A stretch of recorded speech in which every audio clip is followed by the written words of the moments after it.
स्वागत है मेरे YouTube चैनल पे। मैं हूं AK कश्यप। एक महत्वपूर्ण यहाँ पे टॉपिक पे चर्चा करेंगे। बिहार में अगर आप राज्यकर्मी हैं तो आपके लिए ऐसे डिक्लेरेशन एक महत्वपूर्ण पार्ट होता है आपके सर्विस के दौरान। वर्ष में इसे एक बार भरा जाता है और बिहार में जो शिक्षक हैं, खास करके जो BPSC फेज़ 1 और 2 के तहत जो लोग अपॉइंट हुए हैं या जो इस बार जो विशिष्ट शिक्षक बने हैं, उन लोगों के लिए इस बार जो ऐसे डिक्लेरेशन एंड लायबिलिटीज़ वाला जो फॉर्म है, इसको लेकर कुछ हमारे कमेंट में अलग वीडियो पे ये बातें मेंशन किए गए थे कि उस पर एक वीडियो आप कंप्लीट करवाइए। तो उसी को ध्यान में रखते हुए बिहार में जो लोग ऐसे डिक्लेरेशन का फॉर्म अभी तक नहीं भर पाए हैं, तो इन बारीकियों को फॉर्म भरने के समय जानना जरूरी है।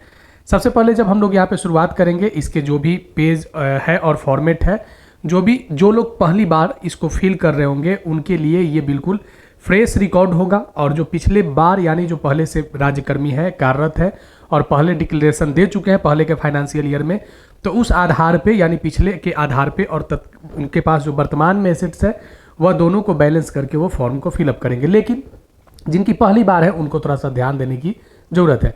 चलिए इस वीडियो को लास्ट तक आप ज़रूर देखिएगा, सारे बारीकियों को इसमें आप देख सकते हैं। अगर अभी आप नए जुड़े हैं तो चैनल को जरूर सब्सक्राइब करके बेल आइकन को दबा दीजिएगा। वीडियो अगर अच्छा लगेगा तो जरूर लाइक कीजिएगा। चैनल को सब्सक्राइब करके अगर कोई सुझाव होगा तो आप कमेंट में लिखिएगा। चलिए सबसे पहले जो शुरुआत करते हैं declaration of assets and liabilities. यहाँ पे आपके जो चल संपत्ति और अचल संपत्ति दोनों के बारे में आपके विवरण को यहाँ पे फुलफिल करना है। सबसे पहले देखिए कुछ आपके से संबंधित कुछ यहाँ पे डेटा को पहले फिल करवाना होता है।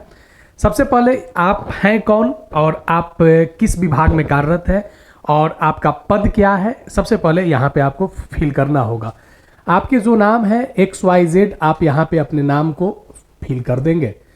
अगर आप फादर्स नेम देना चाहते हैं, जो डॉक्यूमेंट में अगर आप फादर्स नेम है या डाउटर्स नेम सन है तो आप फादर्स नेम, डाउटर्स नेम या वाइफ ऑफ आप मेंशन कर सकते हैं। यानी आप अपने पिता के नाम को या अपने पति के नाम को, पिता या पति के नाम में से किसी एक के नाम को आप यहाँ पे मेंशन कर सकते हैं।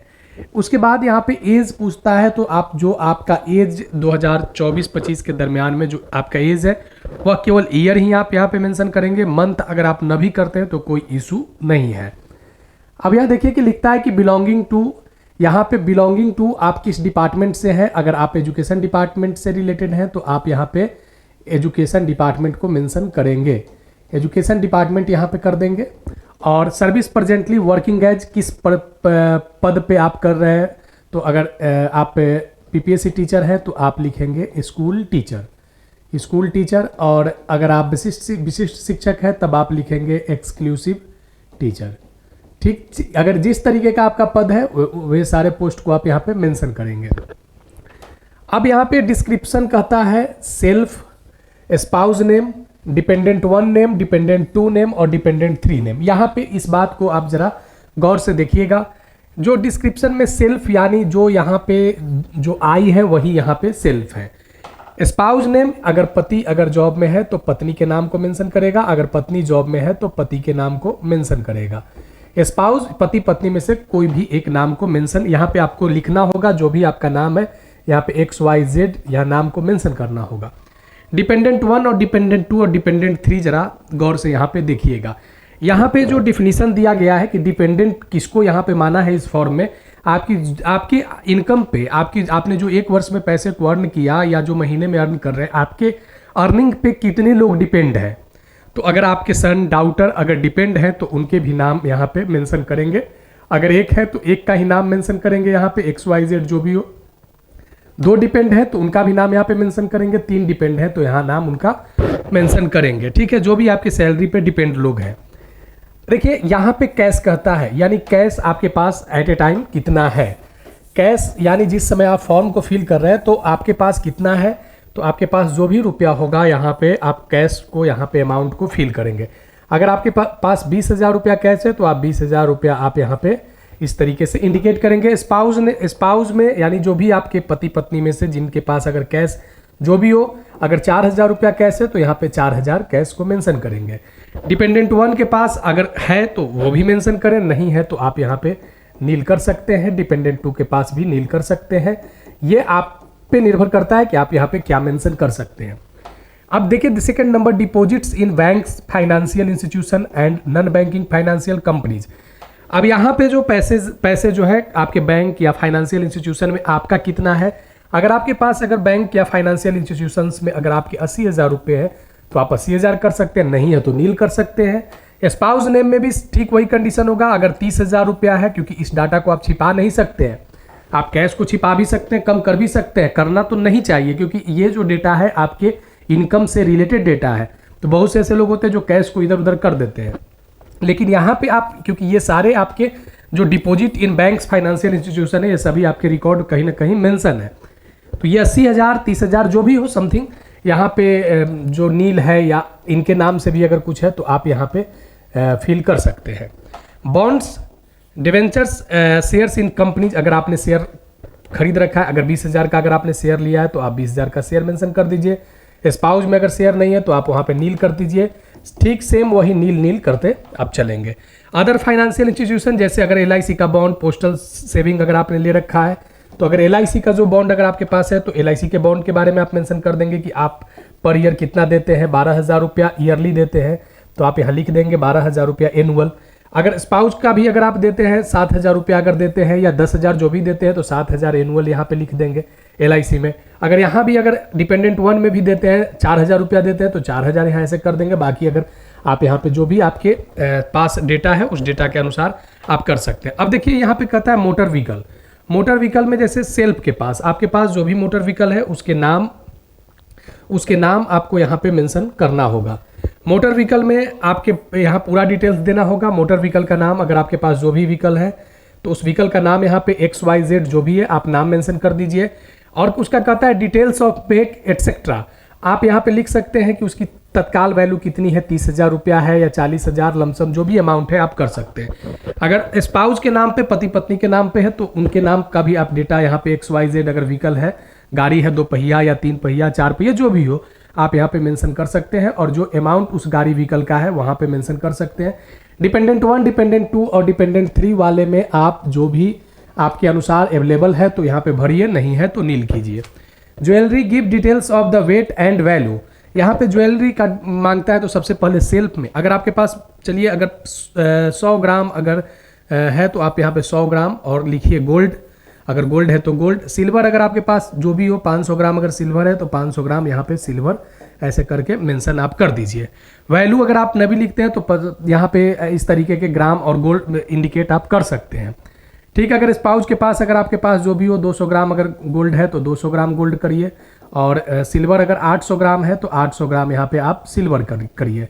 अब ठीक इसी तरीके से डिपेंडेंट 1 के पास अगर 20 ग्राम है तो 20 ग्राम गोल्ड कर दीजिए। अगर डिपेंडेंट 2 के पास अगर 30 ग्राम सिल्वर है तो 30 ग्राम सिल्वर करिए। ये सब डाटा आपके लिए ज़रूरी है। Other assets such as the value of the claim of interest, अगर आपके कुछ क्लेम वाला पैसा जो है वो आया है, ब्याज आया है तो यहाँ पे आप मेंशन कर सकते हैं, नहीं है तो आप इसे नील करिए। चलिए आगे देखिए यहाँ पे नेक्स्ट जो इसका जो पार्ट है, नेक्स्ट पार्ट में क्या बातें मेंशन किया गया है। देखिए यहाँ पे डिपेंडेंट का डिफिनीशन दिया गया है कि here means a person substantially depend on the income of the employ, जो भी इनकम से, आपकी इनकम से जो लोग चल रहे हैं वो आपके डिपेंडेंट हुए तो उन डिपेंडेंट का नाम यहाँ पे मेंशन करना है। अब देखिए यहाँ पे जो डिटेल ऑफ इमूवेबल एसेट्स के बारे में बातें चल रहे हैं वो तो आपने देखा, मूवेबल एसेट्स जो चल संपत्ति है। अब अचल संपत्ति, तो अचल संपत्ति में क्या आएगा, अचल संपत्ति वैसी संपत्ति जो आपने अर्न किया है या आपने अपने पैतृक संपत्ति के रूप में प्राप्त किया है। अब देखिए यहाँ भी ठीक वही चीज, agriculture land, location, survey number, extent, total measurement, current market value. इसमें देखिए कुछ बारीकियों को अगर आप कर सकते हैं, जैसे एग्रीकल्चर लैंड आपके पास सेल्फ कितना है। अगर आपके पास सेल्फ 1 एकड़ जमीन है तो आप लिख देंगे 1 एकड़ जमीन आप मेंशन करेंगे।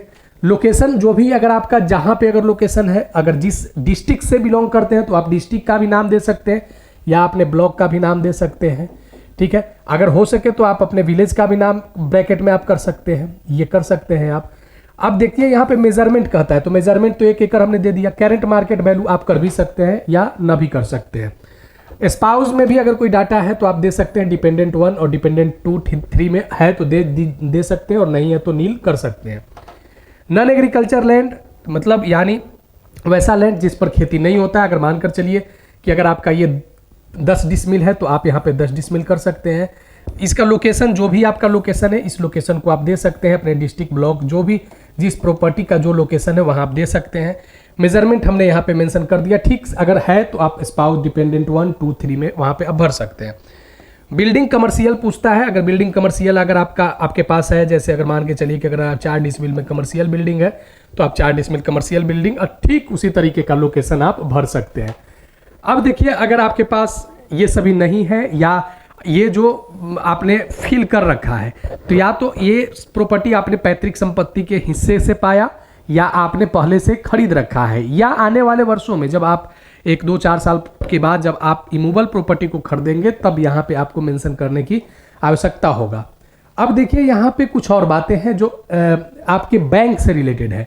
आप लोन फ्रॉम बैंक, यहाँ पे जो आप जब पेज को आगे जब करेंगे तो दूसरे नंबर पॉइंट पे कहता है कि क्या आपने किसी बैंक से लोन ले रखा है। तो अगर ले रखा है तो अमाउंट ऑन यहाँ पे करना है। अगर आपने 5 लाख ले रखा है तो 5 लाख रुपया यहाँ पे मेंशन कर देना है। किस बैंक से लिए हैं आप, या किसी फाइनेंशियल इंस्टीट्यूशन से। अगर आपने जिस बैंक से लिया है उसका XYZ जो भी नाम है यहाँ पे आप कर सकते हैं। ठीक उसी तरीके से गवर्नमेंट ड्यूज, अगर सरकार का कोई ड्यूज है तो उसे भी आप मेंशन कर सकते हैं। Dues department claim to supply to water, अगर रिलेटेड है तो आप कर सकते हैं, तो नील भी दे सकते हैं। Dues to department dealing and the supply of electricity, आप यहाँ पे अगर है तो आप कर सकते हैं, नहीं तो नील कर सकते हैं। अगर ड्यू है तो, जैसे पानी का बिल बकाया है या बिजली का बिल मोटी रकम अगर बकाया है तो आप यहाँ पे मेंशन कर सकते हैं। अब देखिए, इस पॉइंट के बाद यहाँ पे जरा आइए, due to the department dealing with telephones, telephones bill अगर आपके डिपार्टमेंट में ड्यू है तो आप मेंशन कर सकते हैं। Due to department the dealing with government transport, अगर है तो कर सकते हैं। ठीक इसी तरीके से wealth tax, sale tax, property tax से जुड़ा हुआ है। और जहाँ तक मुझे लग रहा है बहुत कम लोग इस कॉलम को फिल करने की जरूरत होंगे, बाकी नील ही में जाएगा। अब देखिए, जो पर्सनल डिटेल्स है ये काफ़ी महत्वपूर्ण है। पर्सनल डिटेल्स में CPF, GPF, प्रान नंबर, तो आप अगर BPSC वाले शिक्षक हैं तो आपके लिए प्रान नंबर जनरेट है तो प्रान नंबर का नंबर यहाँ पे मेंशन करेंगे। अब अगर आप मेल हैं तो मेल करिए, फीमेल है तो फीमेल करिए। डेट ऑफ बर्थ जो भी आपका डॉक्यूमेंट पे 10th के सर्टिफिकेट पे है XYZ आप यहाँ पे मेंशन करिए। जो भी आपका साल है, आप किस ग्रुप में है, तो जिस ग्रुप में है, अगर क्लास A में है, B में है या C में है, क्योंकि D वाले लोगों के लिए ये जरूरी नहीं है। तो आप क्लास C में, अगर आप बिहार में शिक्षक के विद्यालय अध्यापक है तो क्लास C में है। अब आप देखिए कैडर क्या है, तो कैडर में आप क्या, कौन से कैडर में है, एजुकेशन डिपार्टमेंट में है तो आप यहाँ पे एजुकेशन डिपार्टमेंट आप मेंशन कर सकते हैं। उसके बाद आप देखिए होम डिस्ट्रिक्ट, देखिए आप अगर जॉब कर रहे हैं दरभंगा में तो आपका होम डिस्ट्रिक्ट दरभंगा नहीं हो, आप रहने वाले पटना के हैं और दरभंगा में जॉब कर रहे हैं तो आपका होम डिस्ट्रिक्ट पटना हुआ। अगर आप रहने वाले हैं बनारस के और जॉब कर रहे हैं बक्सर में, तब आपका होम डिस्ट्रिक्ट बनारस हो जाएगा, यानी जहाँ पे आपका होम डिस्ट्रिक्ट है यहाँ पे वो भरा जाएगा। आप प्लेस, जिस स्थान से आप जॉब कर रहे हैं यहाँ पे प्लेस आप लिख सकते हैं, और जिस डेट में आप मेंशन कर रहे हैं डेट को मेंशन कर सकते हैं। यहाँ पे नेम ऑफ द एम्प्लॉय आपको बेहतर तरीके से आप अपने नाम को मेंशन करना है। उसके ऊपर जो आपका सिग्नेचर चलता है वो आपकी सिग्नेचर को यहाँ पे इस कॉलम में ऊपर करना है। डेजिग्नेशन जो भी आपका है, अगर हम विद्यालय स्कूल टीचर की बात करें तो आपका डेजिग्नेशन स्कूल टीचर है जो ट्री 1, ट्री 2 से है, या जो एक्सक्लूसिव टीचर है। डिपार्टमेंट आप यहाँ पे लिख सकते हैं एजुकेशन डिपार्टमेंट, या जो आपका डिस्ट्रिक्ट एजुकेशन आप DEO रिलेटेड डिस्ट्रिक्ट को भी मेंशन कर सकते हैं। ये आपका जो फॉर्मेट हुआ, इस फॉर्मेट को हमने इसलिए या आपके सामने लाया है ताकि, क्योंकि कुछ कमेंट ऐसे थे जिसमें एसेट्स लायबिलिटीज के डिक्लेरेशन फॉर्म के बारे में कमेंट में ये बातें आए थे। तो ये वीडियो अगर अच्छा लगा है तो ज़रूर लाइक कीजिएगा, थोड़ा शेयर कर दीजिएगा। अगर नए जुड़े हैं तो सब्सक्राइब करके बेल आइकन को ज़रूर दबा दीजिएगा। मिलेंगे आगे नेक्स्ट टॉपिक में, नेक्स्ट वीडियो में। और यहाँ पे जो भी आप भरें वो एकदम ट्रू डिक्लेरेशन दे, इसमें कहीं भी कोई फॉल्स डिक्लेरेशन की आवश्यकता नहीं है। जो सच्चाई है उसी को यहाँ पे मेंशन करें। आगे फिर मिलेंगे नेक्स्ट वीडियो, नेक्स्ट टॉपिक में। धन्यवाद।